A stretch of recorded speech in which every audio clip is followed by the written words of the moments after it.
Are some program notes from composer Omar Thomas for this next piece. Totally different change of pace now. There's a quote he puts, "The kind of tired sleep can't fix."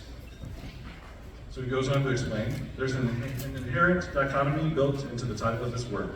The first word, forward, implying motion, while the second word, still, implies non-motion. Equally dichotomous is the notion that while we move forward in time, there are conflicts, prejudices, tribalist tendencies, and antiquated, non-inclusive ideas that prevent us from truly moving forward, that hold us still. The first half of this work presents a hymn or a requiem that is saturated with weight and burden, reflecting a level of soul weariness that sleep can simply not fix.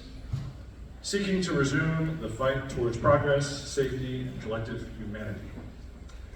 The piece eases into an ending with unsettling echoes of the original hymn and a return to the very first chord, which should bring comfort and resolution, yet leaves us with a feeling of uncertainty. This uncertainty is analogous to our current moment in time, one that humanity has faced at many inflection points throughout our story. If there's any lesson to be gleaned from our cyclical history of struggle and progress, however, it is that regardless how heavy, burdened, and hopeless we feel, we must move forward still.